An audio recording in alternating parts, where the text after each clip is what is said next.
Is a 3 terminal device. आता आपले diode बघितलं आपण पाठीमागच्या लेक्चरमध्ये.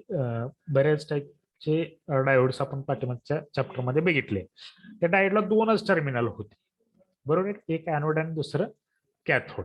असे 2च टर्मिनल डायोडला होते. पण बीजेटीला काय आहे तर याला 3 टर्मिनल्स आहेत.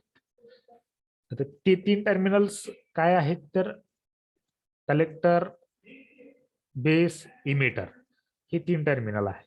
कलेक्टर, बेस, इमिटर हे 3 टर्मिनल आहेत. आता ट्रान्झिस्टरचा यूज मेनली काय असतो. ट्रान्झिस्टर हे 2 गोष्टीसाठी आपण यूज करतो असतो. मेन त्याचा 2 ऍप्लिकेशन्स आहेत. ट्रान्झिस्टर ऍज अ स्विच म्हणून पण यूज होतो. स्विच म्हणजे काय, ऑन आणि ऑफ. म्हणजे एखादी गोष्ट आपल्याला ऑन करायची असेल किंवा एखादी गोष्ट ऑफ करायची, ऑन आणि ऑफ अशा 2 गोष्टी असतात, ते स्विच मध्ये आहेत. म्हणजे ते स्विच म्हणून एक आपण यूज करू शकतो ट्रान्झिस्टरला. आपण डायोडलाही ऍज अ स्विच म्हणून यूज करू शकतो बरं का. आणि बीजेटी आपला ट्रान्झिस्टर आहे त्यालाही एक ऍज अ स्विच म्हणून यूज करू शकतो. पण त्याच्यापेक्षा एक वेगळा त्याचा मेन ऍप्लिकेशन आहे. तर एखादा लो फ्रिक्वेन्सी नाहीये, लो स्ट्रेंथ किंवा लो पॉवरचा सिग्नल आहे, एखादा वीक सिग्नल आहे, त्याची स्ट्रेंथ कमी आहे, तर त्या वीक सिग्नलला इन्क्रीज करायचं काम हे ट्रान्झिस्टर करत असतो. म्हणजे फॉर एक्झाम्पल ऍम्प्लिफाय करत असतो. Low signal is converted into the high signal. म्हणजे थोडक्यात कमी स्ट्रेंथचा सिग्नलला हाय स्ट्रेंथ मध्ये कन्वर्ट करण्यासाठी आपण ट्रान्झिस्टर यूज, म्हणजे ऍज अ ऍम्प्लिफायर. लक्षात आहे का, ऍम्प्लिफायर म्हणजे काय असतो, इट ऍम्प्लिफाईज द सिग्नल किंवा increase the strength of signal. म्हणजे amplifier will increase the strength of signal. म्हणजे इन्क्रीज द स्ट्रेंथ म्हणजे काय, एखादा लो स्ट्रेंथचा सिग्नल आहे, कमी स्ट्रेंथचा सिग्नल आहे, त्याला आपल्याला इन्क्रीज करायचं आहे, त्याची व्हॅल्यू आपल्याला इन्क्रीज करायची आहे, तर त्यावेळेस आपण ऍम्प्लिफायर यूज करत असतो. आणि त्या ऍम्प्लिफायर मध्ये ऍम्प्लिफाय करायचं मेन काम कोण करत असते त्या सिग्नलला, तर तो ट्रान्झिस्टर करत असतो. ओके. आता ऍम्प्लिफायरचं एक एक्झाम्पल मी याच्या आधी तुम्हाला दिलेलं आहे. ऍम्प्लिफायर काय असतो, मेन त्याचं एक्झाम्पल आहे जे आपली पब्लिक ऍड्रेस सिस्टीम आहे, त्याच्यामध्ये ऍम्प्लिफायर असतो, एक मशीन असते, माहिती आहे का सगळ्यांना. त्याला माईक कनेक्ट केलेला असतो आणि त्याला साऊंड ही असतो. ज्यावेळेस आपण माईक मध्ये बोलत असतो त्यावेळेस आपला आवाज आणि त्या साऊंड मधून बाहेर पडत असतो तो आवाज, त्या दोन्हीमध्ये डिफरन्स असतो का नाही हो? हो सर. हा, म्हणजे माईक मध्ये जे आपण बोलत असतो तो आपला वीक, म्हणजे आपण जे बोलत असतो तो वीक सिग्नल असतो, कमी स्ट्रेंथचा सिग्नल असतो. पण जो आपला साऊंड सिस्टीम मधून बाहेर पडणारा सिग्नल असतो तो हाय स्ट्रेंथचा सिग्नल असतो. मग त्याच्यामध्ये काय असते तर ऍम्प्लिफायर असतो. मग तो ऍम्प्लिफायर काय करत असतो, लो स्ट्रेंथचा सिग्नल हाय स्ट्रेंथचा कन्वर्ट करत असतो. म्हणजे it will increase the strength of signal. Amplifier will increase the strength of signal. मग तो ऍम्प्लिफाय करायचं काम कोण करत असते तर तो ट्रान्झिस्टर करत असतो. त्याचा मेन फंक्शन आहे, ट्रान्झिस्टरचा मेन पर्पज आहे, ऍज अ स्विच म्हणून एक आणि ऍज अ ऍम्प्लिफायर म्हणून. समजलंय का ऍम्प्लिफायरचा मेन पर्पज काय आहे? तर रिप्लाय थोडस फास्ट द्या, समजलंय नाही समजलंय काही असू द्या तुमचं, तुम्हाला समजल्याशिवाय आपण पुढे जाणार नाही, नसेल समजलं तर नाही म्हणा. ओके. मेन पर्पज समजला ट्रान्झिस्टर आपण काय, त्याचा मेन यूज काय आहे ते सगळ्यांना समजलंय का? हो सर, समजलं. ओके. आता नेक्स्ट काय तर टाइप्स ऑफ ट्रान्झिस्टर. आता मी असे काय काय गोष्टी अशा की ते लाईन बाय लाईन सांगत बसत नाहीये, जी वर्किंग वगैरे असेल ते लाईन बाय लाईन सांगू आपण. ज्या काही जनरलाइज गोष्टी आहेत त्या किंवा ज्या आपल्याला एमसीक्यू मध्ये विचारले जाऊ शकतील अशा आपण डिस्कस करू, मध्ये तुम्हाला आयडेंटिफाय करता येईल. आता टाइप्स ऑफ ट्रान्झिस्टर और बीजेटी, 2 टाइपचे ट्रान्झिस्टर असतात, एक एनपीएन ट्रान्झिस्टर आणि एक पीएनपी ट्रान्झिस्टर. ओके. पीएन आणि एक पीएनपी. एन म्हणजे निगेटिव्ह, आपण पीएन जंक्शन डायोड बघितलेला आहे. ओके. त्यामध्ये एक पी साइड असते, एक एन साइड असते, पी टाइप मटेरियल आणि एक एन टाइप मटेरियल. पण एनपीएन ट्रान्झिस्टर मध्ये काय असतंय की पी टाइपचे मटेरियल असते ते 2 एन टाइप मटेरियलच्या मध्ये सँडविच केलेलं असतं. सँडविच मध्ये लक्षात येते का, सँडविच करतो म्हणजे काय करतो लक्षात येते का, माहिती आहे का सँडविच म्हणजे काय?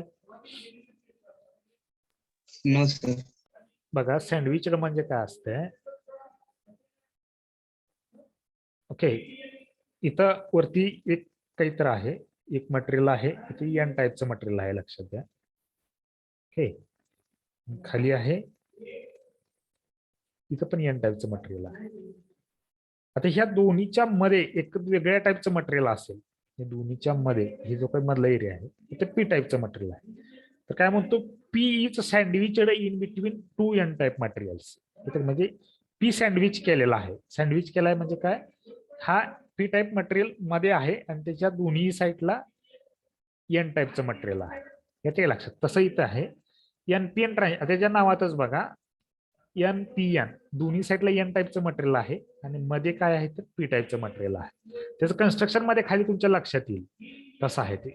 म्हणजे इथं काय केलेलं आहे, P type material is sandwiched between two N type materials. म्हणजे दोन्ही एन टाईप मटेरियलच्या मध्ये पी टाईप मटेरियलला सँडविच केलेलं आहे. समजलं का सँडविच करणे म्हणजे कसं असतंय ते. समजलं का, सँडविच करतो म्हणजे काय करतो. हो सर. परत एकदा सांगा सर. हो सर. सँडविच करतो म्हणजे काय करतो, असं आपलं एक एन टाईप मटेरियल आहे इथं. ओके, आणि इथे एक एन टाईप मटेरियल आहे. आता याच्या दोन्हीच्या मध्ये एक स्पेस आहे, बरोबर आहे का.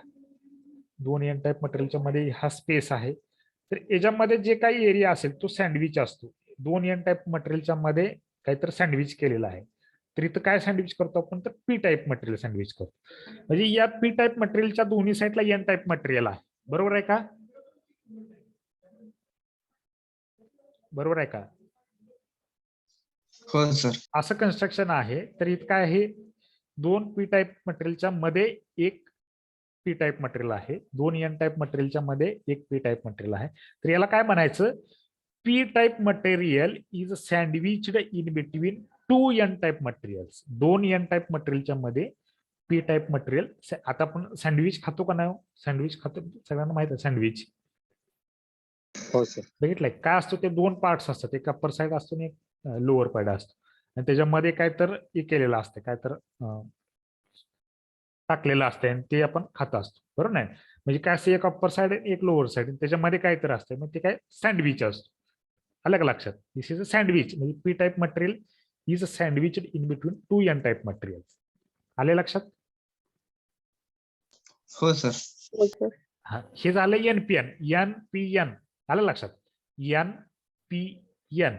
तर पीएनपी मध्ये आता दुसरा जो काय आहे तो पीएनपी ट्रान्झिस्टर आहे. आता पीएनपी मध्ये काय सँडविच केलेला असेल, N N type material is sandwich in between two P type materials असं आहे. आले का लक्षात. एनपीएन कसं आहे, आता त्याच्या ऍक्च्युली एवढी इम्पॉर्टंट नाही आहे ते पी टाईप मटेरियल आणि आता पहिला टाईप आहे तो एनपीएन ट्रान्झिस्टर. आता ह्या गोष्टी लक्षात ठेवाव्या लागतील बरं का, टाइप्स ऑफ ट्रान्झिस्टर, कारण हे एमसीक्यू टाईपचे क्वेश्चन आहेत. विचार द टाइप्स ऑफ एमसीक्यू, म्हणजे कुठले कुठले टाइप्स आहेत एमसीक्यूचे. खाली तुम्हाला 2-4 ऑप्शन दिलेले असतील, त्यामध्ये तुम्हाला आयडेंटिफाय करायचं असेल कुठले कुठले टाइप्स आहेत ते लक्षात, किंवा एखादा सिम्बॉल दिलेला असेल. आता हा एनपीएनचा सिम्बॉल आहे, याला 3 टर्मिनल असतात. मी मागाशी तुम्हाला सांगितले की एक कलेक्टर, एक बेस आणि एक इमिटर. बघा लक्षात ठेवा, ट्रान्झिस्टरला 3 टर्मिनल असतात, कलेक्टर, इमिटर, बेस. ह्याच्यावरही तुम्हाला क्वेश्चन विचारला जाऊ शकतो, विचार द टर्मिनल्स ऑफ ट्रान्झिस्टर और identify the terminal of transistor. तर खाली तुम्हाला 4 ऑप्शन दिलेले असतील, त्याच्यामध्ये कुठतर कलेक्टर, बेस, इमिटर असं असेल. त्याच्या व्यतिरिक्त कुठतर ऍनोड कॅथोड दिलेला असेल, कुठं तर तुम्हाला गेट म्हणून दिलेला असेल. असं कुठलंही देऊ शकतात, पण ट्रान्झिस्टरचे कुठले टर्मिनल्स आहेत तर ते तुम्हाला माहित असायला पाहिजे. म्हणजे जर तुम्हाला कुठल्याही टाईपमध्ये एमसीक्यू क्वेश्चन विचारला जाऊ शकतो, कारण तुमची एक्झाम ही ऑनलाईनच होणार आहे सध्याची तरी, त्यामुळे तुम्हाला एमसीक्यू टाईप क्वेश्चन असेल. ओके, बघा आता याच्यामध्ये एनपीएन आणि पीएनपी असे 2 टाईप ट्रान्झिस्टर आहेत. तर तुम्हाला मी सांगतो की दोन्हीमध्ये काय डिफरन्स आहे त्याच्या सिम्बॉलमध्ये. आता काय असतं, एनपीएन ट्रान्झिस्टर आहे तर दिस इज एन टाईप मटेरियल. इथं बेसला असते ते पी टाईप मटेरियल असते, बघा लक्ष द्या. आणि इथं कलेक्टरला असते ते एन टाईप मटेरियल असतं, एनपीएन असं आहे. ओके, म्हणजे सिम्बॉल कसा आहे बघा, असं काढायचं आहे.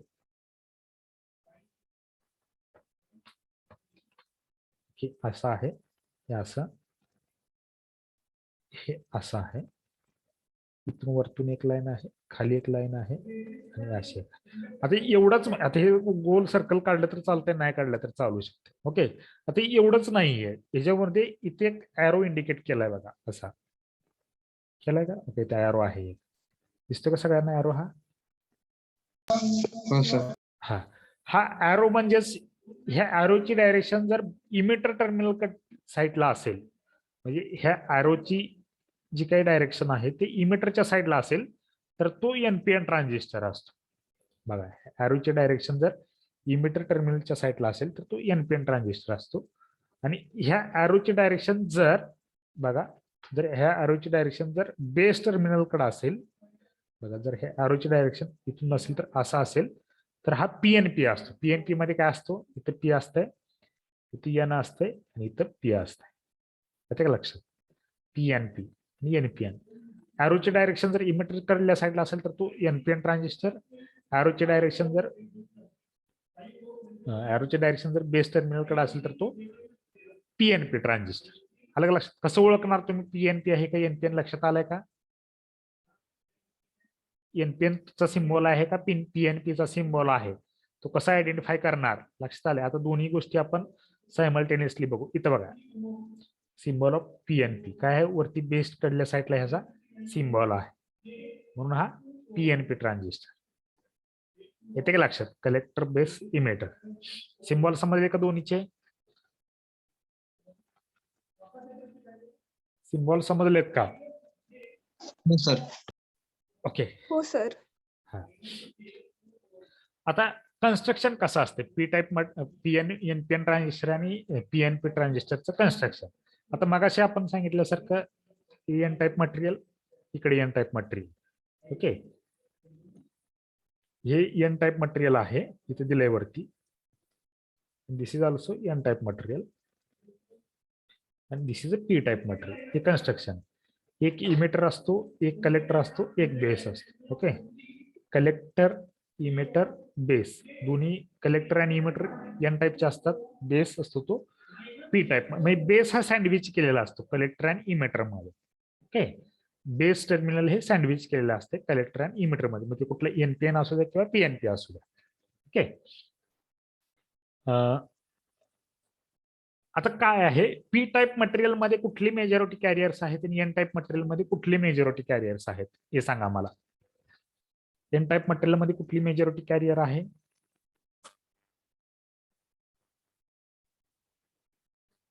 पीएन जंक्शन डायोडच्या वेळेस बघितले, पी टाईप मटेरियल मध्ये कुठले मेजॉरिटी कॅरियर्स असतात? होल्स. पी टाईप मध्ये होल्स आणि एन टाईप मध्ये इलेक्ट्रॉन्स. ओके, म्हणजे बघा, हे जे काही एन टाईप मटेरियल आहे याच्यामध्ये हे डॉट डॉट लाईन इंडिकेट केले ते इलेक्ट्रॉन्स आहेत आणि पी टाईप मटेरियल मध्ये हे होल्स इंडिकेट केलेले आहेत. म्हणजे वेगळं काय नाही, इलेक्ट्रॉन आणि हे पी टाईप मटेरियल मध्ये होल्स आहेत. हे आहे construction of your PNP transistor, NPN transistor. समजलं का? एनपीएन ट्रान्झिस्टरचं कन्स्ट्रक्शन कसं ड्रॉ करायचं? एनपीएन ट्रान्झिस्टरचं कन्स्ट्रक्शन कसं ड्रॉ करायचं लक्षात आलंय का? हो सर. सिंपल आहे.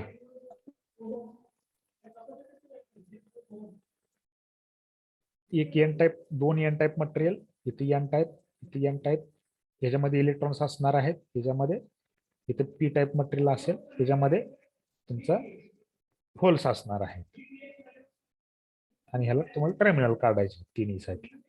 ओके, हा कलेक्टर असेल, हा बेस असेल आणि हा तुमचा नाही, हा इमिटर असेल, बेस नाही. This is emitter and this is a base. हा तुमचा असेल तो बेस. आता कलेक्टर इकडं आणि हा इमिटर इकडं असं झालं तरी चालू शकते कन्स्ट्रक्शन ड्रॉ करताना, बरं का? कन्स्ट्रक्शन ड्रॉ करताना मात्र तुमचं ज्यावेळेस सिम्बॉल ड्रॉ करताय त्यावेळेस कंपल्सरी हे असंच असलं पाहिजे. जरी ज्या साईडला असते का नाही, म्हणजे जिथं तुम्ही ॲरो काढणार आहात हे तुमचं इथे इमिटरचं असलं पाहिजे, खालचं टर्मिनल. तुम्ही इथे कलेक्टर काढलं तर हे चुकीचं आहे आणि इथे इमिटर काढलं तर हे चुकीचं आहे. ओके, ते लक्षात ठेवा, कारण इमिटर साईडलाच ॲरो इंडिकेट करायचा आहे. इमिटर टर्मिनल आहे का नाही इथंच तुम्हाला ॲरो इंडिकेट करायचं. हा ॲरो जर तुम्ही इकडे काढला, इथं असा काढला तर हे चुकीचं आहे, कलेक्टर साईडला नाही. इमिटर साईडला ज्या साईडला आहे तिथंच तुम्हाला ते ॲरो ड्रॉ करायचे आहेत. त्यामुळे ते लक्षात असू द्या. ओके, आता पीएनपीचं कन्स्ट्रक्शन मी इथंच तुम्हाला ड्रॉ करून दाखवतो, म्हणजे तुमच्या लक्षात येईल पीएनपीचं. ओके, काय असेल, इथं पी असेल, इथं पी असेल आणि इथं काय असेल, एन टाईप मटेरियल असेल. हे असेल तुमचं collector, this is a this is emitter and this is our base. Okay, P type material मध्ये कुठले मेजॉरिटी कॅरियर्स असतील? पी टाईप मटेरियल मध्ये होल्स, म्हणजे याच्यामध्ये तुमचे होल्स असतील, ते होल्स इंडिकेट करायचे. इकडे पण पी टाईप मध्ये होल्स असतील तर ते होल्स इंडिकेट करायचे. ओके, आणि एन टाईप मटेरियल मध्ये काय असेल तर इलेक्ट्रॉन्स असतील. इथे काय असेल तुमचे इलेक्ट्रॉन्स असतील, तुम्ही इलेक्ट्रॉन्स याच्यामध्ये इंडिकेट करायचे. हे झालं तुमचं पीएनपीचं कन्स्ट्रक्शन. खाली बघ, खाली पीएनपी, इथं होल्स दाखवले की इथं इलेक्ट्रॉन्स दाखवले, पीएनपी ट्रान्झिस्टर. आले लक्षात? समजले कन्स्ट्रक्शन दोन्हीही ट्रान्झिस्टरचं, पीएनपी ट्रान्झिस्टर, एनपीएन ट्रान्झिस्टर? हो सर. जर तुम्हाला त्याच्यावर क्वेश्चन विचारला, एखाद्या तुम्हाला कन्स्ट्रक्शन जर डायग्राम त्याच्यामध्ये ऍड केलेली असेल, म्हणजे कन्स्ट्रक्शन डायग्राम क्वेश्चन मध्ये आले, विचारला आयडेंटिफाय द गिव्हन ट्रान्झिस्टर, तर तुम्हाला आयडेंटिफाय करता येईल.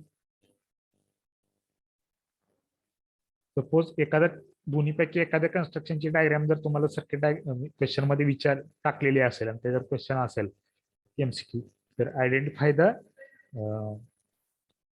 विच ट्रान्झिस्टर टाईप, कुठला ट्रान्झिस्टर टाईप आहे वरचा, तर तुम्हाला ते येईल का? किंवा तुम्हाला असंही विचारलं जाऊ शकतं, एकाच दोन्ही साईडला होल्स दाखवले जातील असे, तो लिहिला असेल इथं असे, याच्यामध्ये होल्स दाखवतील आणि इथं लिहितील होल्स, तसे ह्या साईडला पण इथं होल्स दाखवतील आणि तिथं होल्स लिहितील. इथे इलेक्ट्रॉन्स दाखवतील असा आणि इथे लिहितील इलेक्ट्रॉन्स. त्याच्यावरून विचारलं तुम्हाला कुठले ट्रान्झिस्टर आहेत हे, तर ओळखता येईल का? हो सर. होल्स म्हणजे ते पी टाईप मटेरियल आहे असं लक्षात ठेवायचं, येते लक्षात? आणि इलेक्ट्रॉन आहे म्हणजेच this is N type material, येते का लक्षात? हो सर. ओके, ठीक आहे. आता why transistor is called as a bipolar device. आता बीजेटीचा लॉंग फॉर्म काय आहे? What is the long form of BJT? Bipolar junction transistor. Bipolar junction transistor म्हणजे तो बायपोलार आहे. त्याला बायपोलार का म्हणायचं, तर त्याचं आपल्याला हे दिलेलं आहे की त्याला बायपोलार का म्हणायचं. Why transistor is called as a bipolar device, त्याला बायपोलार डिव्हाइस का म्हणायचं, त्याचा आन्सर आहे the conduction in BJT take place due to the both electron and holes, that's why it is called as bipolar device or transistor. म्हणजे याच्यामध्ये जे काही conduction आहे, म्हणजे जे काही तुमचा करंट फ्लो होणार आहे, बघा मी काय सांगतोय, हे जो काही ट्रान्झिस्टर आहे का नाही, त्या ट्रान्झिस्टर मध्ये जे काही तुमचं कंडक्शन ऑफ इलेक्ट्रिसिटी आहे किंवा जो काही तुमचा करंट फ्लो होणार आहे किंवा इलेक्ट्रिसिटी फ्लो होणार आहे, तर ते electricity due to the electrons and holes या दोन्हीमुळे हे होते, म्हणून this is a bipolar device. ते लक्षात बघा, त्याच्यामध्ये जे काही कंडक्शन होणार आहे किंवा जो काही करंट फ्लो होणार आहे, this is due to the electrons and holes, that's why the BJT is called as a bipolar device. समजले? एवढं लक्षात राहील तुमच्या. त्याला बायपोलार डिव्हाइस का म्हणायचं, तर due to the conduction take place in the BJT is due to the electrons and holes, that's why we called as a transistor as a bipolar device. समजले सगळ्यांना का म्हणायचं? हो सर, समजलं. दोन्ही आहेत, इलेक्ट्रॉन्स आणि होल्स मुळे याच्यामध्ये आपला करंट फ्लो होतो, म्हणून त्याला बायपोलार डिव्हाइस म्हणायचं. ओके, नेक्स्ट आहे ऍडव्हान्टेजेस ऑफ ट्रान्झिस्टर. हे ऍडव्हान्टेजेस कुठले कुठले आहेत? स्मॉल साईज आहे, वजन कमी आहे, लाईट वेट, कॉस्ट कमी आहे, कमी पॉवर रिक्वायर्ड आहे, लो पॉवर रिक्वायर्ड आहे, इफिशियन्सी जास्त आहे आणि जास्त वेळ टिकतो, लॉंग लाईफ आहे. These are the advantages. Okay. Applications of transistor. ट्रान्झिस्टरचे ऍप्लिकेशन्स काय आहेत? पहिलं मेन ऍप्लिकेशन आहे, it is used as amplifier. हे त्याचं मेन ऍप्लिकेशन आहे. ओके. ॲज बघा, ॲज अ स्विच म्हणून पण यूज होतो आणि ऍम्प्लिफायर पण यूज होतो, पण त्याचं मेन ऍप्लिकेशन कुठलं असेल तर ते ऍम्प्लिफायर आहे. त्याचं जे मेन ऍप्लिकेशन आहे ते ऍम्प्लिफायर आहे. म्हणजे ऍज अ स्विच म्हणून तुमचा डायोड पण यूज करता येतो. कुठलाही इलेक्ट्रिक डिव्हाइस असू द्या, तो तुम्ही ऍज अ कुठलाही ऍक्टिव्ह कॉम्पोनंट असू द्या, तुम्ही ऍज अ स्विच म्हणून यूज करू शकता. पण ऍम्प्लिफायर साठी तुम्हाला ट्रान्झिस्टरच रिक्वायर्ड आहे. तुम्ही डायोड यूज करू शकत नाही ऍम्प्लिफायरसाठी. म्हणून ट्रान्झिस्टरचं जे मेन ऍप्लिकेशन आहे ते ऍज अ ऍम्प्लिफायर आहे. ओके. दुसरं ऍप्लिकेशन त्याचं आहे ते ऍज अ स्विच म्हणून आहे, ऍज अ ऑन स्विच आणि ऑफ स्विच म्हणून आहे. इन डिजिटल सर्किट, जे काही डिजिटल सर्किट्स असतात, and gate, or gate, NAND gate, त्याच्यामध्येही ट्रान्झिस्टर असतात. म्हणजे थोडक्यात काय असते, जे काही आपले आयसी असतात ना, आयसी आपण बघितले, स्मॉल चिप वरती नंबर ऑफ कॉम्पाउंड असतात. त्या आयसी वरती काय असतं तर मॅक्सिमम ट्रान्झिस्टर त्याच्यावरती हे केलेले असतात, माउंट केलेले असतात. म्हणून ते डिजिटल सर्किट मध्ये आपण ते यूज करू शकतो. In wave shaping circuits. आता वेगवेगळे वेव्ह शेपिंग सर्किट्स असतात, ते क्लिपिंग, क्लॅम्पिंग, आपल्याला सिलेबस मध्ये नाही येते, त्याची वेव्ह फॉर्म आपण चेंज करू शकतो किंवा शिफ्ट करू शकतो. तर तशा टाईपच्या सर्किटमध्ये ही बीजेटी यूज करू शकतो. इन टायमर सर्किट्स, ज्यात आपल्याला टायमिंग ऑपरेशन परफॉर्म करायचं आहे, त्या ठिकाणी ॲज अ टायमर म्हणून टायमर सर्किट्स मध्येही आपल्याला तो टायमर म्हणून एक चॅप्टर आहे इलेक्ट्रॉनिक्सला एका सब्जेक्टमध्ये, त्याच्यामध्ये ते आहे. टायमर म्हणजे आपण एक आयसी आहे 555 म्हणून, त्याला इनपुट आउटपुट ते आपण टाइम सेट करू शकतो. फॉर एक्झाम्पल त्याच्यामध्ये रेजिस्टर अँड कॅपॅसिटरची व्हॅल्यू चेंज करून त्याच्यामध्ये आपण त्याचा टाइम सेट करतो. तर त्या टायमिंग सर्किटमध्ये आपल्याला ट्रान्झिस्टरचा यूज आहे. फक्त एवढं लक्षात ठेवा, टायमिंग सर्किटला आपल्याला रिक्वायर्ड आहे. इन रिले लॉजिक सर्किट्स तिथे यूज केला जातो. आणि ऍज अ ऑसिलेटर, ऑसिलेटर म्हणजे काय तर तिथं आपण वेव्हफॉर्म जनरेट करतो, ते ऑसिलेटर्स त्याचे ऍप्लिकेशन्स आहेत. तर working principle of NPN transistor. NPN transistor कसा वर्क होतो बघा. तर जो कन्स्ट्रक्शन असं आहे, N type, P type, N type असं आहे. आता इथे एक ॲरो दाखवलेला आहे. आता हे ॲरो तुम्ही नाही ड्रॉ केलं तर चालतं, फक्त तुम्हाला समजा म्हणून हे ॲरो इथं दाखवलेला आहे. हा ॲरो नाही ड्रॉ केला तर चालू शकतो. आता बघा काय आहे, जे काय बेस टर्मिनल किंवा इमिटर टर्मिनल असते, हे तुमचं इनपुट असते, इनपुट असते. इमिट आता हे आहे इनपुट आणि हे आहे ते तुमचं आउटपुट आहे. म्हणजे आउटपुट सोर्स आहे, दिस इज इनपुट सोर्स. म्हणजे आता बघा एक मिनिट, ह्याच्या आधी एक गोष्ट तुम्हाला सांगायची राहून गेली. ट्रान्झिस्टर हा किती टर्मिनल डिव्हाइस आहे? हो, 3 टर्मिनलचा डिव्हाइस आहे. Okay. Transistor is a 3 terminal device and it has a 2 junctions. याला 2 जंक्शन्स आहेत. आता what is mean by junction? आता एक एनपीएन ट्रान्झिस्टर रेफर करू आपण. NPN, NPN. ओके. वरचं कलेक्टर टर्मिनल, खाली बेस टर्मिनल. आता हे असं तो उभा काढलेला आहे. दिस इज नाही खालचं emitter terminal, this is a base terminal असा आहे. ओके. आणि हे 2 जंक्शन्स आहेत. जंक्शन म्हणजे काय म्हणायचं? What is mean by junction? Junction कशाला म्हणायचं?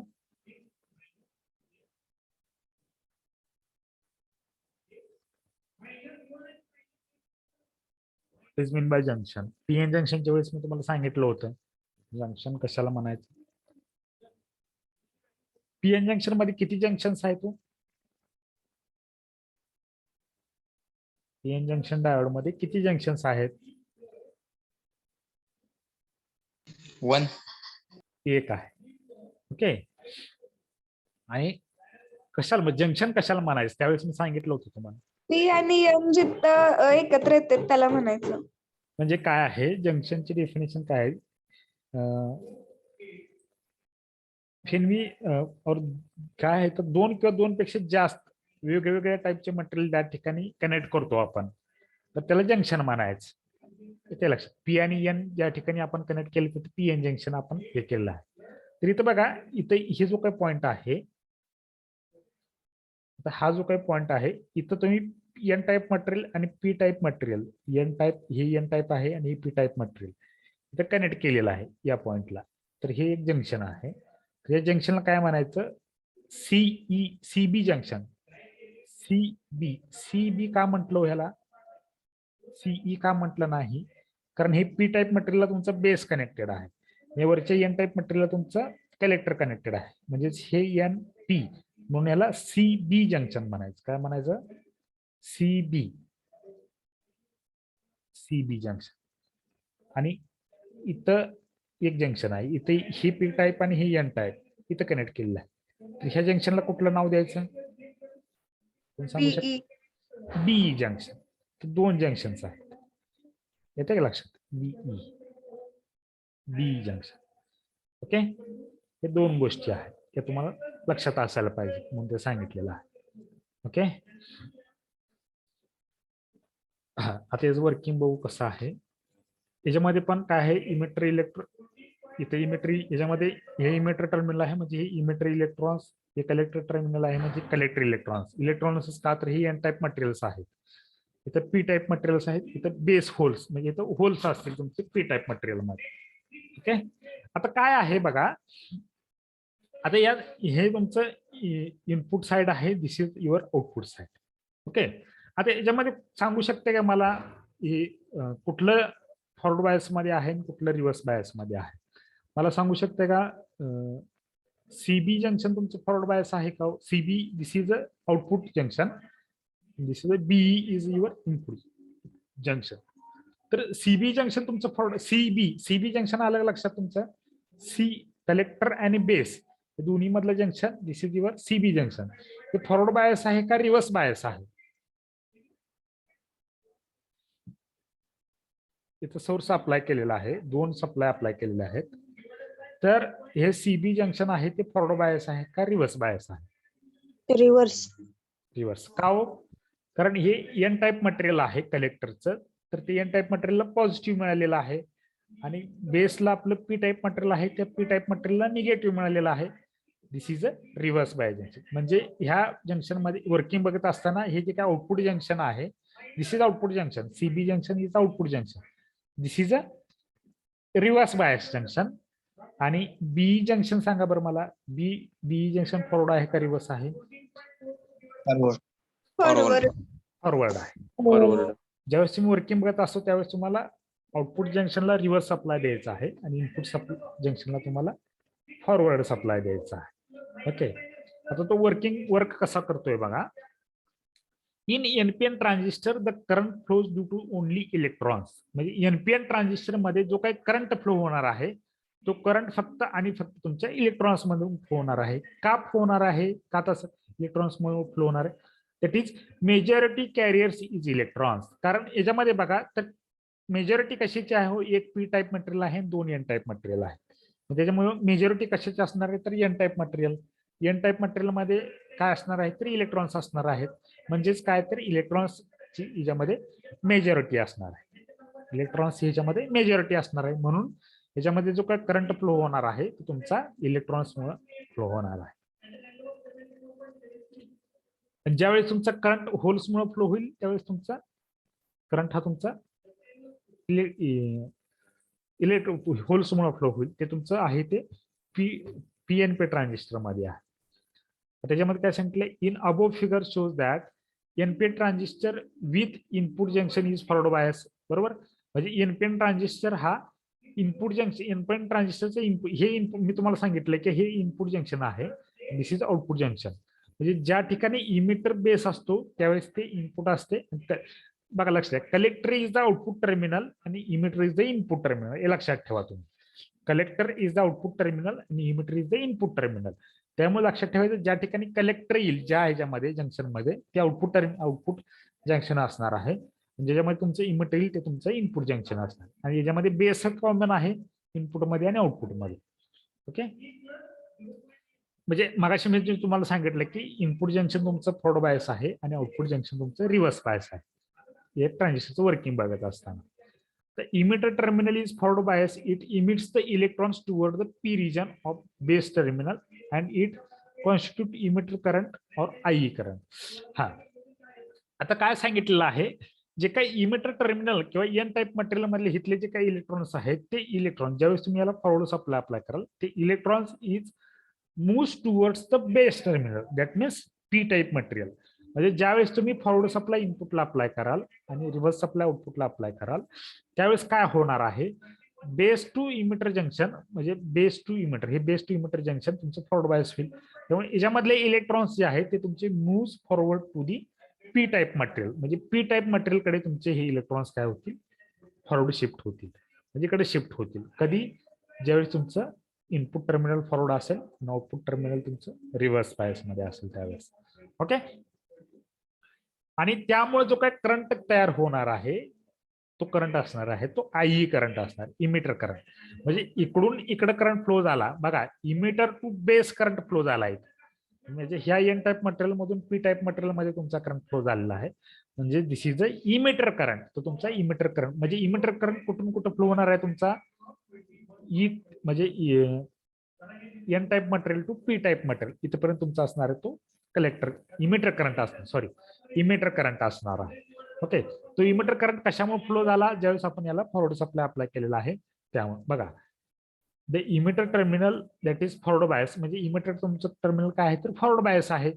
That is forward bias it emits electrons toward the P region म्हणजे ते काय करणार आहे, इलेक्ट्रॉन्स इमिट करणार आहे किंवा शिफ्ट करणार आहे टुवर्ड्स पी रिजन कडे शिफ्ट करणार आहेत. पी रिजन म्हणजे P region of base terminal कडे. And it constitute emitter current म्हणजे तो जो काही करंट फ्लो होणार आहे त्याला तुम्ही इमिटर करंट असं म्हणायचं आहे. IE, this is IE current. Okay. Next आहे ते काय आहे, नेक्स्ट काय सांगितले, आता एक इमिटर करंट फ्लो झाला. नेक्स्ट बघा, the base terminal of P region combines electrons and holes. म्हणजे आता इथं सांगा मला, याच्यामध्ये इलेक्ट्रॉन्स पी टाइप कडे इलेक्ट्रॉन्स फ्लो झाले म्हणजे ह्या बेसमध्ये काय असणार आहे, तो याच्यामध्ये इलेक्ट्रॉन्स पण असणार आहेत आणि होल्स पण असणार, कारण ह्याच्यामध्ये ऑलरेडी होल्स आहेत. एन टाइप मटेरियल कडून पी टाइप मटेरियल कडे तुमचं इलेक्ट्रॉन्स फ्लो झालेले आहेत. ते फ्लो झालेले इलेक्ट्रॉन्स बेसमध्ये येणार आहेत. म्हणजे ह्या बेस टर्मिनल मध्ये तुमचे इलेक्ट्रॉन्स पण असतील आणि होल्स पण असतील असं सांगितलेलं आहे. म्हणजे काय सांगितलं, the base terminal of P region combines electron and holes and it constitute IB current. म्हणजे हे जे काही इलेक्ट्रॉन्स आणि होल्स हे जे काही एकत्रित येणार आहेत किंवा कंबाईन होणार आहेत त्याच्यामुळे तुमचा बेस करंट फ्लो होणार आहे टुवर्ड्स दी एन रिजन. आता ती एन रिजन सांगितलेलं नाही पण हा करंट हे करंट नाहीत बरं काय, इलेक्ट्रॉन्स फ्लो होणार आहेत. करंट तुमचा अपोजिट डायरेक्शन ऑफ इलेक्ट्रॉन्स असतो. ज्यावेळेस इलेक्ट्रॉन्स बेस इमिटर टू ज्यावेळेस इलेक्ट्रॉन्स तुमचे इमिटर टू बेस आले त्यावेळेस करंट तुमचा बेस टू इमिटर जात असतो असं लक्षात ठेवा. येते लक्षात, कारण इलेक्ट्रॉनची डायरेक्शन आणि करंटची डायरेक्शन ही एकमेकाच्या अपोजिट आहे. येते का लक्षात, कारण इलेक्ट्रॉन्स हे नेहमी निगेटिव्ह टू पॉझिटिव्ह फ्लो होत असतात आणि करंट हा नेहमी पॉझिटिव्ह टू निगेटिव्ह फ्लो होत असतो म्हणजे अपोजिट डायरेक्शन आहे. ज्यावेळेस इलेक्ट्रॉन्स तुमचे emitter terminal to base terminal shift झाले त्यावेळेस तुमचा base terminal to emitter terminal तुमचा करंट फ्लो झालेला आहे.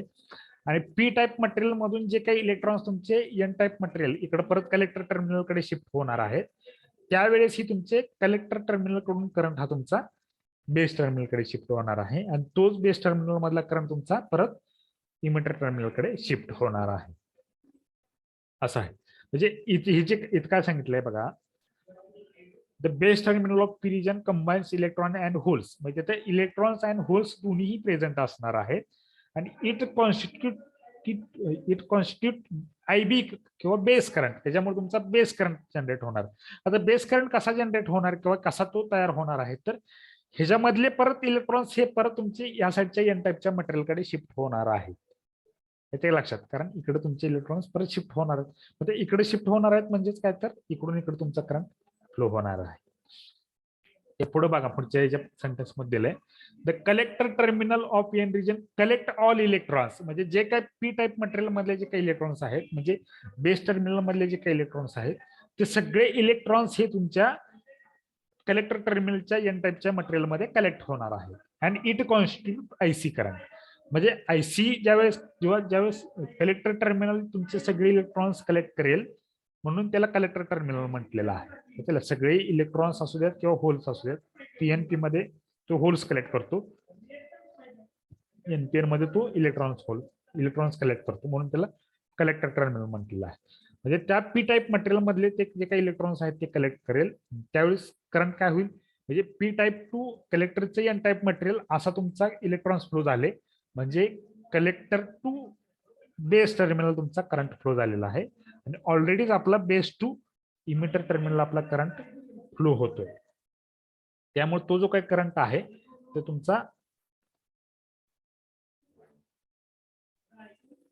तुमचा करंट इमिटर कडे जाणार आहे in this way emitter current flows in the collector current okay आता बघा काय आहे एक थोडस सर्किट इथं ड्रॉ करून दाखवतो तुम्हाला म्हणजे तुमच्या लक्षात येईल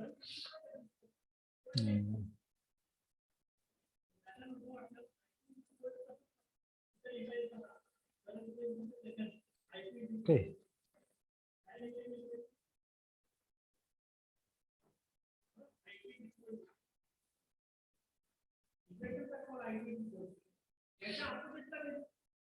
एन टाइप मटेरियल इथे एन टाइप मटेरियल आहे आणि इथं पी टाइप मटेरियल आहे ओके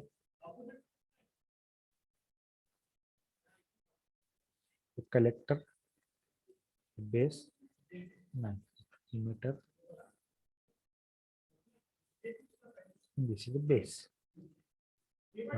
आता इथून इथं आपण फॉरवर्ड सप्लाय अप्लाय केलेला आहे इथून इकडे रिव्हर्स सप्लाय आहे म्हणजे कंपल्सरी लक्षात ठेवायचं की कलेक्टर टू बेस हा रिव्हर्स सप्लाय अप्लाय केलेला असतो आणि इमिटर टू बेस हा फॉरवर्ड सप्लाय अप्लाय केलेला असतो वर्किंग बघत असताना एनपीएन ट्रान्झिस्टर ओके आता काय आहे पहिल्यांदा ज्यावेळेस बीई जंक्शन जे काही फॉरवर्ड बायस आहे त्याच्यामुळे एन टाइप मटेरियल मधले जे काही इलेक्ट्रॉन्स आहेत ते तुमचे पी टाइप मटेरियल कडे शिफ्ट झाले बरोबर आहे का एन टाइप मटेरियल मधले इलेक्ट्रॉन्स काय झाले पी टाइप मटेरियल कडे शिफ्ट झाले आणि त्यामुळेच काय झालं बेसचा करंट तुमचा इमिटर कडे फ्लो झाला म्हणजे काय अपोजिट डायरेक्शन इलेक्ट्रॉन्स इकडून इकडे फ्लो होत असेल तर त्यावेळेस तुमचा बेस टू इमिटर तुमचा करंट फ्लो होणार आहे कारण त्याचं मेन रिझन काय आहे बघा तर electrons is always flows from negative terminal to positive terminal negative to positive असे आपले इलेक्ट्रॉन्स फ्लो होत असतात आणि पॉझिटिव्ह टू निगेटिव्ह हा आपला करंट फ्लो होत असतो त्यामुळे या दोन्हीचे डायरेक्शन एकमेकाच्या अपोजिट आहे म्हणजे ज्यावेळेस electrons positive N type material to P type material shift होत असतील तर ह्या पी टाइप मटेरियल मधून एन टाइप मटेरियल कडे तुमचा करंट फ्लो होणार आहे म्हणजे बेस टर्मिनल कडून इमिटर कडे तुमचा करंट फ्लो होणार आहे ही एक सिच्युएशन आहे दुसरी सिच्युएशन काय आहे हे जे काही कलेक्टर टर्मिनल आहे याच्यामध्ये इलेक्ट्रॉन्स असणार आहेत ऑलरेडी ह्याच्यामध्ये आता ऑलरेडी होल्स होते आणि इकडून इकडे शिफ्ट झालेले इलेक्ट्रॉन्स ह्याच्यामध्ये येणार आहे ओके ह्या कलेक्टर टर्मिनल काय करतोय it will collect all electrons म्हणजे हे जे काही पी टाइप मटेरियल मधले जे काही इलेक्ट्रॉन्स आहेत ते इलेक्ट्रॉन्स हे तुमच्या कलेक्टर टर्मिनल कलेक्ट करतोय म्हणजे हे इलेक्ट्रॉन्स इकडून इकडे फ्लो होणार आहेत बरोबर हे इलेक्ट्रॉन जर इकडून इकडे फ्लो होत असेल तर करंट हा ऑब्विसली इकडून इकडे फ्लो होणार आहे अपोजिट डायरेक्शन मध्ये ओके आता बघा त्या कलेक्टर कडून बेस मध्ये तुमचा करंट येणार आहे आणि बेस मधून परत इमिटर कडे करंट जाणार आहे म्हणजेच काय आयई करंट जो आहे आपला IE current IE is equal to बघा मी काय सांगतो IE is equal to IB plus IC IB plus IC का आहे हो तसं कारण बघा ह्या इमिटर कडून बेस कडे ज्यावेळेस इलेक्ट्रॉन्स फ्लो झाले त्यावेळेस बेस कडून इमिटर करंट फ्लो झाला म्हणजे I is equal to I B असं त्यावेळेस कन्सिडर करू आता प्लस आयसी का म्हटलंय कारण या बेस मध्ये ज्यावेळेस इलेक्ट्रॉन्स आहेत ते इलेक्ट्रॉन्स ज्यावेळेस कलेक्टर कलेक्ट करून घेईल या साईडला त्यावेळेस कलेक्टर मधून परत बेस मध्ये करंट येणार आहे आणि ह्या बेस मधला करंट परत तुमचा इमिटर कडे फ्लो होणार कारण बेस मधून इमिटर कडे ऑलरेडी आपला करंट फ्लो होतोय त्याच्यामध्ये हा करंट आपला मिक्सअप होणार आहे म्हणजे तोच या दोन्हीचे ऍडिशन, बेसचा करंट आणि कलेक्टरचा करंट या दोन्हीचं ऍडिशन जे होणार आहे ते तुमचं आय असणार आहे. समजलंय का कन्स्ट्रक्शन त्याचं वर्किंग कसं आहे?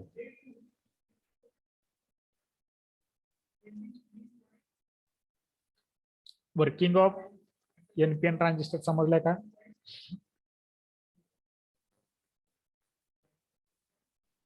वर्किंग समजलंय का नाही? हो सर. हो सर. ओके, आता बघा पीएनपी ट्रान्झिस्टरचं फक्त चेंज काय आहे, जिथे इलेक्ट्रॉन्स फ्लो होत होते का ना तिथे फक्त होल्स फ्लो होणार आहे. जिथं आपले इलेक्ट्रॉन्स फ्लो झाले का नाही तिथं फक्त त्याच्यामध्ये काय फ्लो होणार आहे तर होल्स फ्लो होणार, कारण त्याच्यामध्ये मेजॉरिटी कॅरियर्स जे असणार आहेत ते होल्स असणार आहेत. ओके, बघा आता इथं सेम त्याच्यासारखं आहे, ते फक्त होल्स फ्लो होणार आहेत, त्यामुळे तुमचा करंट. आता बघा इथं सप्लाय रिव्हर्स केलेला आहे. का सप्लाय रिव्हर्स केलाय कोण सांगू शकता का? तो उलटा केलाय सप्लाय. आता इमिटरला पॉझिटिव्ह दिले आणि बेसला निगेटिव्ह दिलाय. जर वरची जर तुम्ही डायग्राम बघितली तर बेसला पॉझिटिव्ह दिलाय आणि इमिटरला निगेटिव्ह दिलाय. तर असं का बरं केलं? उलट केलंय दोन्ही साईडला. हे बघ का सप्लाय उलटा केला होती ह्याच्यामध्ये? कारण मी तुम्हाला मागे सांगितलं की इनपुट जंक्शन आहे, हे इनपुट जंक्शन कायम फॉरवर्ड बायस मध्ये पाहिजे आणि आउटपुट जंक्शन तुमचं रिव्हर्स बायस मध्ये पाहिजे. त्यावेळेस तुम्ही ऍज अ ऍम्प्लिफायर म्हणून याला यूज करू शकता. हे आहे पुढे जे आपण कॅरेक्टरिस्टिक्स बघणार आहे त्याच्यामध्ये बघणार आहे ते जे रिजन्स आहेत किंवा त्याचे प्रत्येक रिजन्स मध्ये त्याचं ऍप्लिकेशन वेगवेगळं आहे, त्यामुळे ते आहे. अँड इन सॅच्युरेशन रिजन मध्ये it act as a amplifier आणि सॅच्युरेशन रिजन मध्ये इनपुट जंक्शन फॉरवर्ड बायस पाहिजे आणि आउटपुट जंक्शन रिव्हर्स बायस मध्ये पाहिजे, ही त्याची कंडिशन आहे. म्हणून तिथं आपण रिव्हर्स सप्लाय अप्लाय करतो. ओके, काय रिझन काय आहे तर रिव्हर्स सप्लाय अप्लाय करायचं कोण सांगू शकताय का?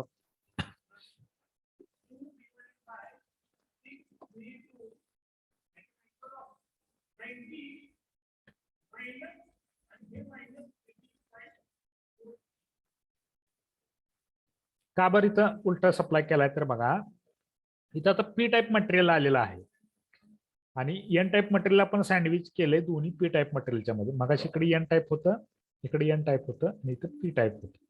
म्हणून याला पॉझिटिव्ह दिलं होतं आपण इकडून आणि इकडे निगेटिव्ह दिलं, कारण ही एन टाईप मटेरियल. आता उलटा आहे, कारण पी टाईप मटेरियल इमिटरला आहे, त्यामुळे पॉझिटिव्ह सप्लाय आपल्याला इमिटरला अप्लाय करावं लागेल, बेसला negative supply apply for to forward bias the input junction. आणि हे तुमचं रिव्हर्स करण्यासाठी बेस निगेटिव्ह असेल तर त्याला पॉझिटिव्ह अप्लाय करावं लागेल, कलेक्टर पॉझिटिव्ह असेल तर त्याला निगेटिव्ह अप्लाय करावं लागेल. म्हणून इथं त्याच्या सप्लायच्या पोलॅरिटीज इथं चेंज झालेल्या आहेत, कारण आपला ट्रान्झिस्टर चेंज झालेला आहे. आले का लक्षात? ते का रिव्हर्स आपण केलेलं आहे पोलॅरिटीज? हो सर.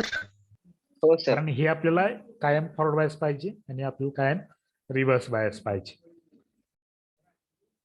ओके, आता सेम आहे मागासारखंच, फक्त इथं होल्स आपले फ्लो होणार आहेत.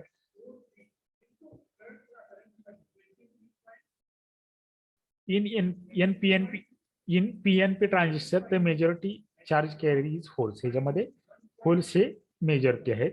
In above figure the input junction is forward bias and output junction is reverse bias. सांगितले इनपुट जंक्शन फॉरवर्ड बायस आहे, आउटपुट जंक्शन रिव्हर्स बायस आहे. The emitter terminal of P region emits holes toward the base. म्हणजे इथं काय होणार आहे, इलेक्ट्रॉन्सच्या ऐवजी holes फक्त फ्लो होणार आहे. म्हणजे P type material to N type material. आता इथं पी टाईपचं मटेरियल आहे आणि इकडे आता होल्स फ्लो होत आहेत, म्हणजे काय इलेक्ट्रॉन फ्लो होत आहेत. आता एक लक्षात घ्या, होल्स फ्लो होत आहेत म्हणजेच काय फ्लो होत आहेत, करंट फ्लो. होल म्हणजे होल्स म्हणजेच करंट, थोडक्यात होल्स फ्लो होत आहेत म्हणजेच काय तर करंट फ्लो होत आहे. ओके, इन अबव फिगर नाही, the emitter terminal that is forward bias the emitter electron. हा एक मिनिट, ही वरची डायग्राम एनपीएन आली होती.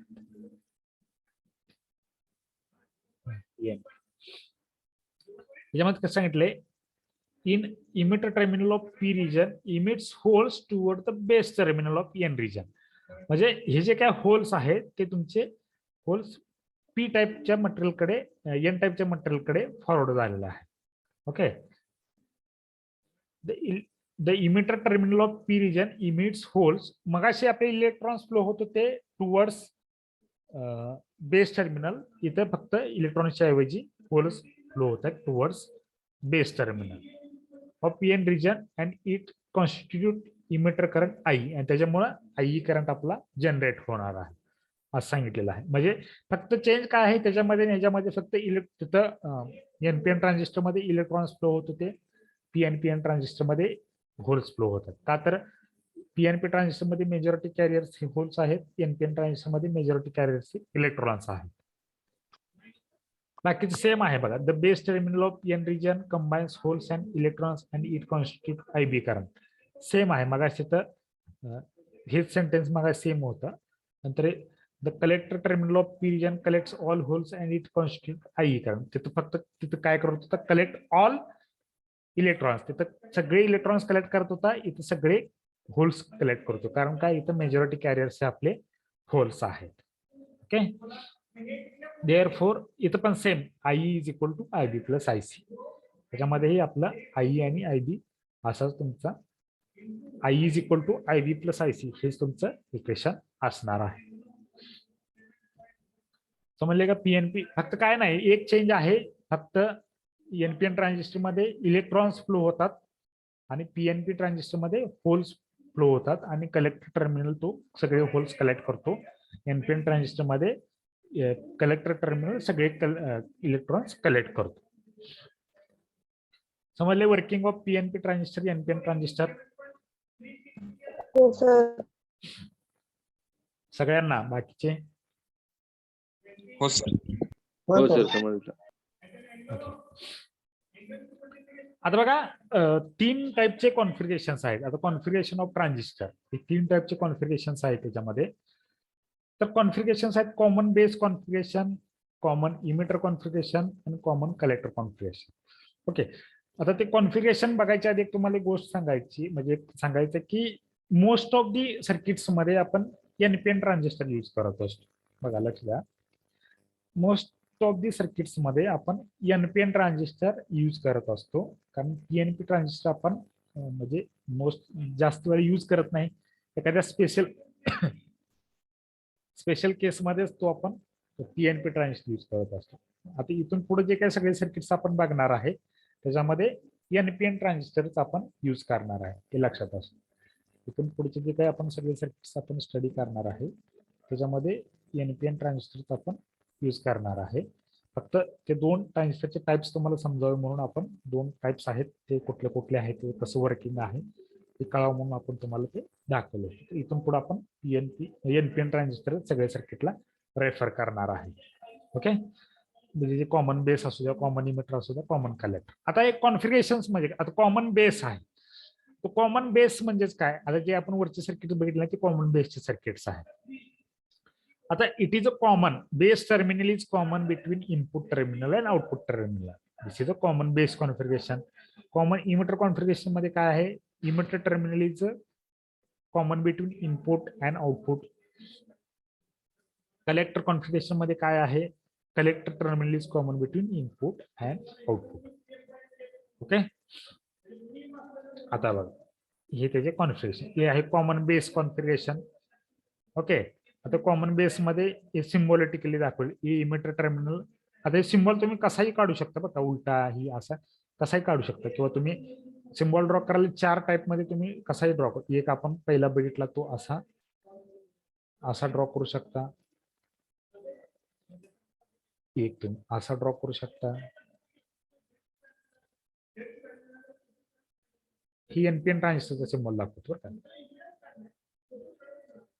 हे असा ड्रॉ करू शकता.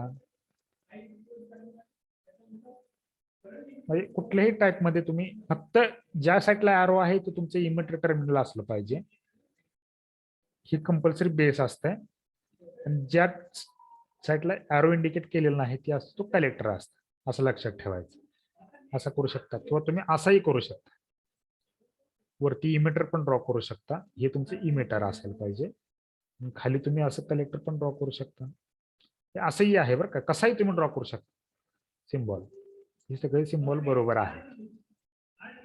फक्त मेन काय आहे, ज्या साईडला ॲरो तुम्ही इंडिकेट केलेला आहे किंवा जिथं तुम्ही ॲरो इंडिकेट केलाय तो तुमचं इमिटर टर्मिनल असायला पाहिजे, तेवढं लक्षात ठेवायचं. ओके. आता याच्यामध्ये काय आहे, बेस टर्मिनल. हे बेस टर्मिनल आहे. It is common between input. This is a input side, this is a output side. Okay. तुमचं इनपुट आणि आता लक्षात ठेवायचं काय आहे, इनपुट साइडला फॉरवर्ड सप्लाय अप्लाय करायचा कॉन्फिगरेशन मध्ये आणि आउटपुट साइडला रिव्हर्स सप्लाय अप्लाय करायचा. ते लक्षात कायम लक्षात ठेवायचं, इनपुट साइडला फॉरवर्ड सप्लाय अप्लाय करायचा, आउटपुट साइडला रिव्हर्स सप्लाय अप्लाय करायचा.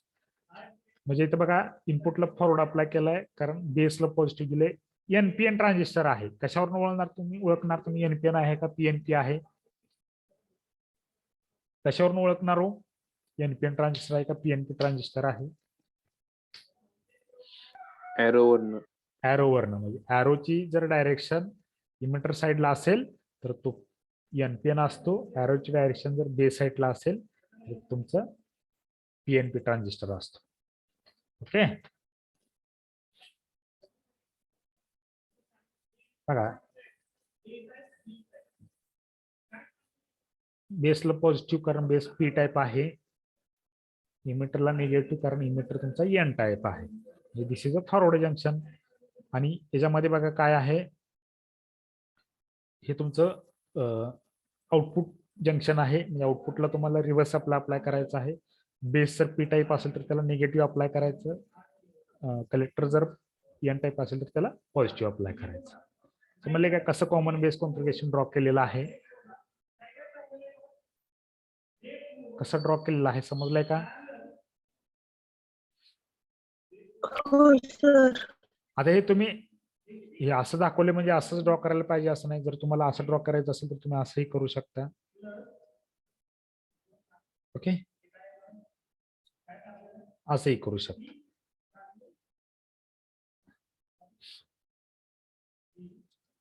ओके, इथं रजिस्टर ड्रॉ करायचा, तिथं रजिस्टर काढलेले आहेत मग इथं आपण रजिस्टर ड्रॉ करू काढायचं. ओके, हे कलेक्टर टर्मिनल आहे, this is base terminal, this is emitter terminal. Okay.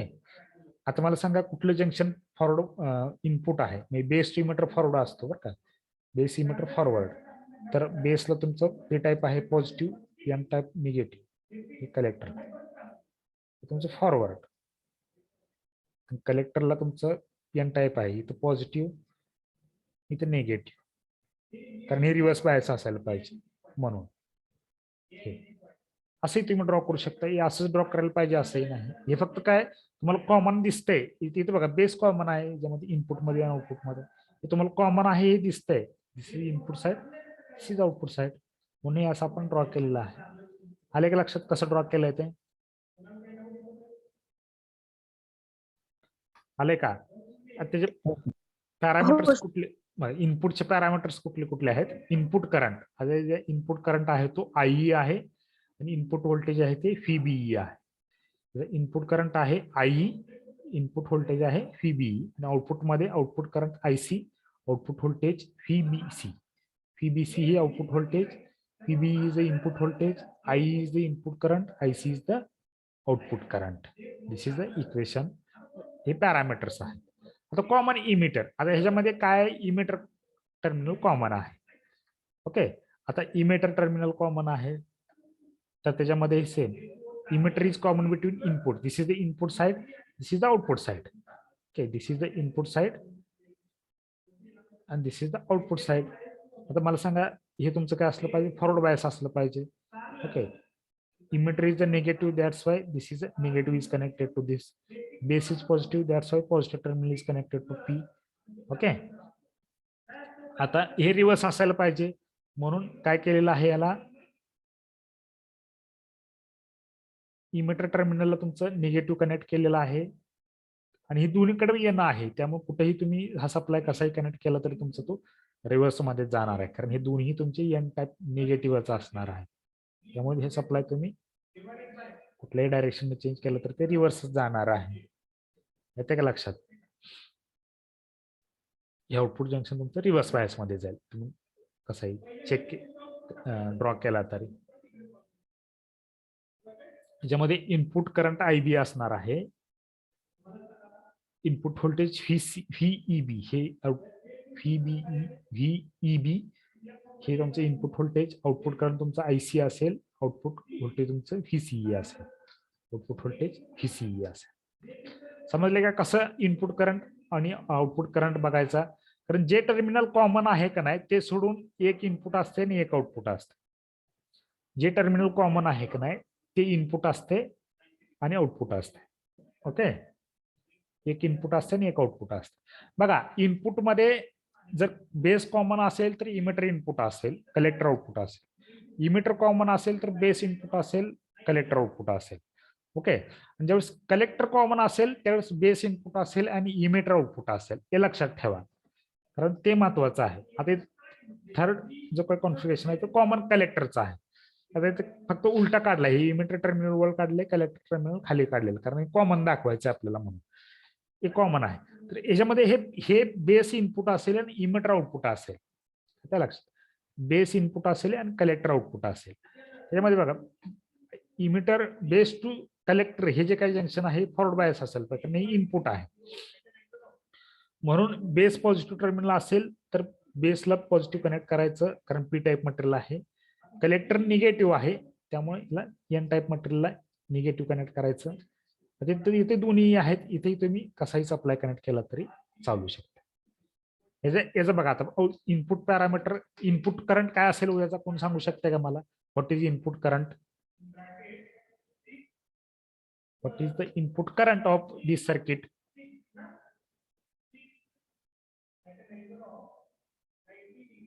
काय असेल इनपुट करंट कोण सांगू शकते का? IB.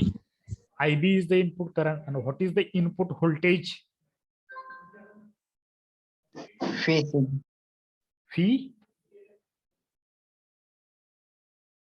VCB हे जे काय आहे ते इनपुट व्होल्टेज आहे ना, कारण इनपुट टर्मिनल आपण कनेक्ट केलेला आहे.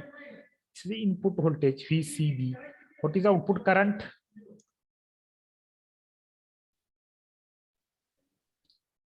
What is output current? IE is the output current. IE. What is output voltage? VCE is the output voltage. VCE is the output voltage. समजले का कॉन्फिगरेशन कसे ड्रॉ करायचे आहेत? सगळ्यांना विचारतोय मी. हो सर. कसे त्याचे कॉन्फिगरेशन ड्रॉ करायचे ते समजलंय का? आता कंपॅरिझन आहे, ते कंपॅरिझन तुम्ही बघा स्वतः, हे करून बघा तुम्ही. सांगा एकदा. हा सांगा म्हटलं परत. कुठलं कलेक्टर सांगायचं आहे का? Common collector. हा हा हा, कॉमन कलेक्टर मध्ये कसं आहे बघा, त्याला कॉमन कलेक्टर का म्हटलेलं आहे तर collector terminal is common between input terminal and output terminal. Collector is common between input and output, that's why this is called as common collector. म्हणजे हे कलेक्टर टर्मिनल असणार आहे. एक कलेक्टर, आता उलटा सिम्बॉल काढलाय बरं का इथं एक लक्ष द्या, इथं सिम्बॉल उलटा काढलेला आहे, तिथं कन्फ्युज करून घेऊ नका. तर हा सिम्बॉल उलटा ड्रॉ केला आहे, म्हणजे हे कलेक्टर टर्मिनल आहे आणि कारण ज्या साईडला एरो असतो तो तुमचा इमिटर टर्मिनल असतो, मी तुम्हाला सांगितलेलं आहे. तर ह्या सर्किट डायग्राम मध्ये आता इथे मी ड्रॉ करून दाखवतो सेपरेटली. ओके, आता रजिस्टर मी ड्रॉ करत नाही, तुम्ही ते सर्किट मध्ये ड्रॉ करताना रजिस्टर करा. हे इमिटर आहे, this is a collector and this is a base. Okay, आता ज्यावेळेस इनपुट आणि आउटपुट ज्यावेळेस सिलेक्ट करायचं असते का नाही त्यावेळेस एक लक्षात ठेवा, फर्स्ट प्रायोरिटी बेसला द्यायची. फर्स्ट प्रायोरिटी बेसला द्यायची इनपुट सिलेक्ट करताना बरं का. इनपुट सिलेक्ट करताना सेकंड प्रायोरिटी तुमची इमिटरला द्यायची. सेकंड प्रायोरिटी इमिटरला द्यायची. ही कशाला? इनपुट साठी. म्हणजे प्रायोरिटी कशा डिसाइड करायचं ते इनपुट टर्मिनल सिलेक्ट करताना. आणि आउटपुट साठी फर्स्ट प्रायोरिटी कलेक्टर द्यायची आणि सेकंड प्रायोरिटी इमिटर द्यायची. आउटपुट साठी फर्स्ट प्रायोरिटी कलेक्टरला द्यायची आणि सेकंड प्रायोरिटी इमिटरला द्यायची. आता हे का सांगतोय, कारण ज्यावेळेस कॉमन बेस टर्मिनल आहे का नाही, म्हणजे हे प्रायोरिटी कधी चेक करायचं, जे टर्मिनल कॉमन आहे ते सोडून तुमचं एक इनपुट असणार आहे आणि एक आउटपुट टर्मिनल असणार आहे. आता कॉमन टर्मिनल कुठला आहे ह्याच्यामध्ये?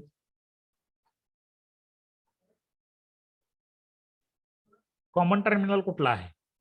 Collector. Collector is the common. मग इनपुट टर्मिनल कुठलं सिलेक्ट करणार? फर्स्ट प्रायोरिटी बेस आहे. बेस दुसरं टर्मिनल अवेलेबल आहे का आपल्याकडं? आहे ना. मग हे फक्त कलेक्टर कॉमन आहे. Base is a input terminal then, कारण फर्स्ट प्रायोरिटी बेसला द्यायची. आता सेकंड मध्ये आता कलेक्टर आहे का आउटपुट टर्मिनल आपल्याला सिलेक्ट करायला अवेलेबल आहे का कलेक्टर? कारण कलेक्टर हे कॉमन आहे, बरोबर आहे का? कलेक्टर कॉमन आहे ना इनपुट मध्ये आणि आउटपुट मध्ये. मग हे तुम्ही ऍज आउटपुट टर्मिनल म्हणून घेऊ शकताय का? कलेक्टर टर्मिनल नाही घेऊ शकत. म्हणून इथं काय चेक करायचं? सेकंड प्रायोरिटी कुठलं? इमिटर. इमिटर आहे का आपल्याकडे? आहे. जे टर्मिनल कॉमन आहे ते सोडून तुम्हाला इनपुट आणि आउटपुट सिलेक्ट करायचे आहेत. येते का लक्षात?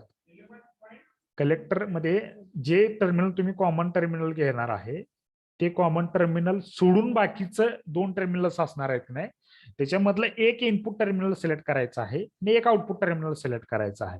मग ते सिलेक्ट करताना इनपुट टर्मिनल साठी फर्स्ट प्रायोरिटी बिट बेस असेल, सेकंड प्रायोरिटी इमिटर असेल. आउटपुट साठी पण सेम, फर्स्ट प्रायोरिटी कलेक्टर असेल, सेकंड प्रायोरिटी इमिटर असेल. आले का लक्षात? हे समजले का कुठल्या प्रायोरिटी कशा सिलेक्ट करायच्या? हो सर. हा. आता त्याच्यामध्ये हे इनपुट झाले, आउटपुट झालं. आता हे आपल्याला माहित आहे बेस आपला काय आहे याच्यामध्ये? पी टाईप आहे, इमिटर आपला एन टाईप आहे, कलेक्टर आपला एन टाईप आहे. म्हणजे इनपुटला आपल्याला फॉरवर्ड सप्लाय अप्लाय करायचा आहे, तर बेसला आपण पॉझिटिव्ह अप्लाय करणार का निगेटिव्ह अप्लाय करणार? आपल्याला इनपुट कायम फॉरवर्ड अप्लाय करायचा आहे, आउटपुट आपल्याला ऑलवेज रिव्हर्स अप्लाय करायचा आहे. तर मला सांगा आपण बेसला पॉझिटिव्ह अप्लाय करू का निगेटिव्ह अप्लाय करू? पॉझिटिव्ह.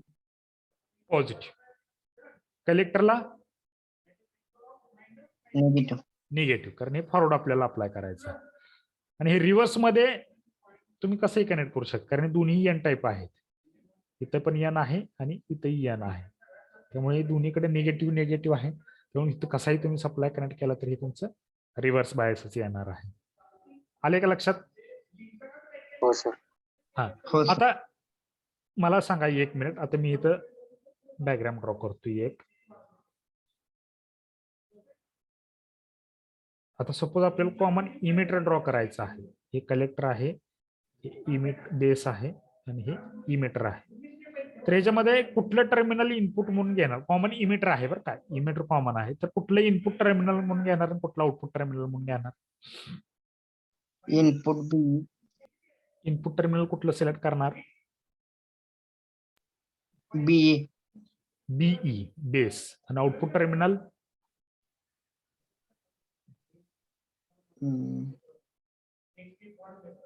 इमिटर कॉमन आहे, म्हणजे हे आपला इमिटर संपला विषय. इनपुट बेस घेणार, तर आउटपुट टर्मिनल ऑब्विसली कलेक्ट, कारण फर्स्ट प्रायोरिटी कलेक्टरला द्यायची आहे. मी सांगितलंय तुम्हाला सिलेक्ट करताना. येतं का लक्षात कसं सिलेक्ट करायचं? कॉमन बेस असेल तर इथे एक सर्किट अजून एक ड्रॉ करतो मी. कॉमन बेस असेल तर हे कलेक्टर बेस इमिटर. आता कॉमन बेस आहे म्हणजे बेसचा विषय संपला. इनपुट कुठला असेल, आउटपुट कुठला असेल? सांगा, गर्ल्स मधून सांगा.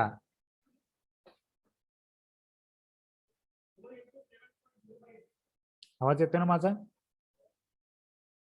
डबल सांगा. बेस कॉमन टर्मिनल आहे, तर इनपुट टर्मिनल कुठलं घेणार आणि आउटपुट टर्मिनल कुठलं घेणार? हे तुम्ही लक्षात ठेवा. प्रायोरिटी कुठली पहिल्यांदा कशाला द्यायची आहे, दुसरी कशाला द्यायची आहे. इनपुट सिलेक्ट करताना पहिली प्रायोरिटी बेसला द्यायची. बेस आहे का आपल्याकडे अवेलेबल? कारण बेस कॉमन आहे. सेकंड प्रायोरिटी कशाला देणार इनपुट सिलेक्ट करायला? इमिटरला देणार. इमिटर आहे का आपल्याकडे अवेलेबल? तर yes, emitter is input terminal. Then select the output terminal. ते जे काही राहिलेलं असेल ते तुमचं आउटपुट टर्मिनलच राहिलेलं असेल. येतंय का लक्षात? हो सर. हो सर. समजलंय का? हो सर. ओके. याचे पॅरामीटर्स, हे कंपॅरिझन तुम्ही स्वतः प्रिपेअर करा. Comparison between this. आता हे रिजन्स आहेत, active region, passive region, active region, cut off region आणि सॅच्युरेशन रिजन. ओके. हे वेगवेगळे रिजन्स आहेत. हे पार्ट आपण नेक्स्ट लेक्चरला बघू. इथपर्यंत आपले बऱ्यापैकी पॉइंट्स झालेले आहेत. हे रिजन्स उद्याच्या लेक्चरला रिजन्स बघू. त्यानंतर ट्रान्झिस्टर ऍज अ स्विच हे एक ऍप्लिकेशन बघायचं आहे. हे एक होईल उद्या आपलं.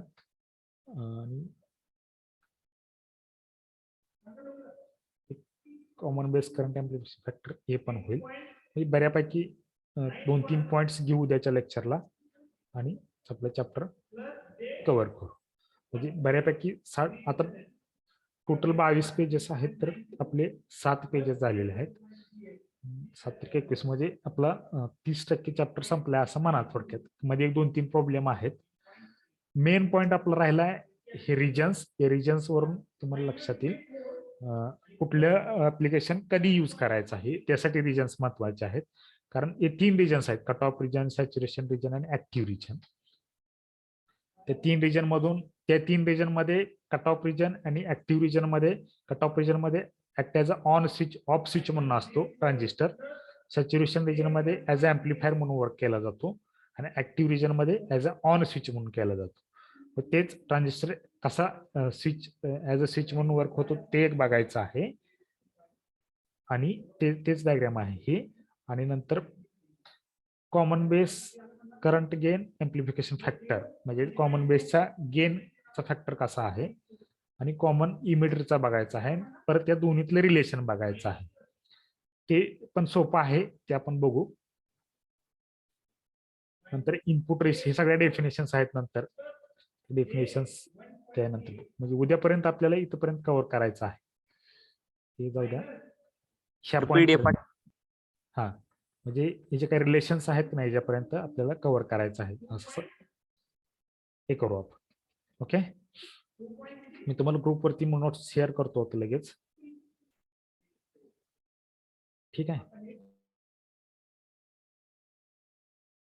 चालतं. ठीक आहे, थांबूया आपण इथं आज.